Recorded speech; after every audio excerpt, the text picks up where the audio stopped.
Um, you have probably been studying English for years. Oh, absolutely. Yeah. Most of you listening know thousands of words by now. Right. You can navigate a busy airport. You can order a coffee in a foreign city. It feels great. It does.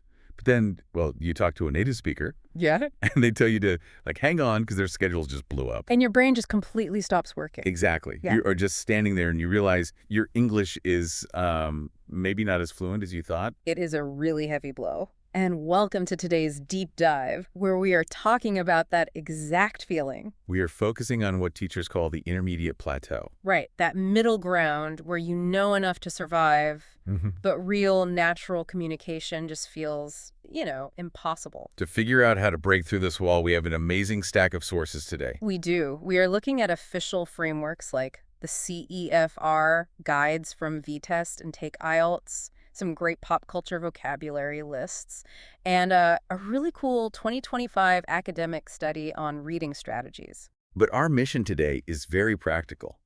We are not just going to talk about the science, we are going to actively practice. Exactly. The goal of this deep dive is to learn and practice 5 very specific English words. One word at a time. And we want you, the listener, to participate. Yes. For each word, we will explain it simply, give examples, and then we invite you to write your own example sentence in the comments. Writing comments is a fantastic way to remember what you learn. So, should we map out the problem first? Let's do it. To escape a trap, you need to understand it. The global standard for measuring language is the CEFR. Right, the Common European Framework of Reference. It goes from A1, which is beginner, up to C2, which is near native. And the plateau, that trap we mentioned, sits right at B1. Yeah. At B1, official tests say things like, I can deal with most situations while traveling. Which sounds like a win. You survive. You do. But our teacher guides from York Fern paint a darker picture. At B1, you are trapped. Yeah, you can't make a subtle joke. You can't debate complex topics. Linguists call this fossilization. Fossilization. That is a big word. It just means your brain gets lazy. Mm-hmm. It knows enough English to buy food and ask for directions, so it stops trying to learn new things. Wow. So you feel exhausted because you study, but you don't get better. Exactly. To break out and reach the next level, B2, you have to change how you learn. It is like a video game. Ooh, I like that analogy. Yeah, at first, the game is easy. You only need 2 buttons to survive, jump and punch. Right. But then suddenly, to beat the level, you need a 10-button combo you have never seen before. You basically have to level up. Level up. Which actually is our very first word today. Perfect transition. Let's introduce word number 1, level up. So to level up is a phrasal verb. What does it mean in simple English? To level up means to improve yourself or to move to a higher stage. It comes from video games, right? When your character gets stronger. Exactly. But now we use it in real life all the time. If you improve your skills, you level up. Let me give a couple of natural examples. I need to level up my presentation skills before the big meeting. That is a great one. Or she took a management course to level up her career. Right. It just means to get better or move higher. Let's do a short, realistic conversation using this word. Okay, I will start. Hey, your English is sounding really good lately. Thanks. I have been studying every day because I really want to level up before my trip to London. Well, it is definitely working. And that is how you use it in real life. Very natural. So now it is your turn. Yes? Yes, you listening, take a moment, go to the comments, and write a sentence using level up. Tell us what you want to level up in your life. Your English, your cooking. Let us know. Okay, while they do that, let's look at why words like level up are so difficult for B1 learners. Yeah, phrasal verbs. They are the biggest roadblock. According to the English vocabulary guides, mastering phrasal verbs is the only way to stop sounding like a textbook. But they are so frustrating. As an English learner, you know the word look. You use your eyes. You know the word up, pointing to the sky. Right. But look up can mean searching for information in a dictionary. It makes no logical sense. It really doesn't. Yeah. But there is a cool historical reason for this. Oh, really? Yeah. 1,000 years ago, French became the language of the rich people in England. So we got formal words like investigate or remove. Oh. But the normal people on the street kept using simple, everyday words mixed with directions, like look into or take off. Ah, so everyday English is still built on those simple street words. Exactly. And native speakers use them all the time, especially in pop culture, like movies. Which brings us to word number 2 today, take off. Yes, word 2 is take off. This one is tricky because it has a few meanings. Let's explain it simply. The most common meaning is to remove something you are wearing, like clothing. Right. Our source stack actually mentions the movie V for Vendetta. The character doesn't say, please remove your facial covering. He says, take off your mask. Much more natural. Another meaning is when an airplane leaves the ground, the plane will take off at noon. And a third meaning is when a business or an idea suddenly becomes very successful. Like her new podcast really took off. Exactly. Let's give a couple of simple examples for the listener. Please take off your shoes when you enter the house. Or, I was worried about my new cafe, but sales really took off this month. Awesome. Let's do our short conversation practice. You start this time. It is really hot in this room, isn't it? Yeah, it is. You should probably take off your jacket. Good idea. I will take it off right now. Perfect. Simple, clear, and natural. So, listener, it is your turn again. Go to the comments and practice the word take off. You can write about clothes, an airplane, or something becoming successful. Just try it out. While you write that, let's talk about business. Because phrasal verbs are not just for movies. Oh, no. The English tea break source explicitly lists these as mandatory for professional survival. Right. A B1 learner might walk into a corporate meeting and say, we need to introduce the new project. But a native speaker won't say introduce. They will use a phrasal verb, which leads us to word number 3, roll out. Word 3, roll out. I love this one. Let's explain its meaning simply. To roll out means to introduce a new product, service, or software to the public. You hear this in business all the time. It is like unrolling a big carpet so everyone can see it. That is a great visual. Let's do some examples. Apple will roll out the new phone next month. Or, we are going to roll out a new training program for all employees. Very common. Okay. Let's do our quick dialogue. Okay, I will be the manager. Hey, is a new website ready yet? Almost. We plan to roll it out by Friday afternoon. Great, let me know when it goes live. See? Supernatural workplace English. Now we want you to practice. Go down to the comments and write a sentence using rollout. Imagine you own a company. What new product are you going to roll out? All right, so we have covered 3 words, but a big question remains. How do you actually learn all these illogical phrases without going crazy? Because staring at a list of 500 phrasal verbs is just boring. You will just forget them. This is where our 2025 academic study comes in. The study by Sikeen Memedley looked at exactly how B1 learners can acquire these hard words. And it is all about reading strategies, right? Yes.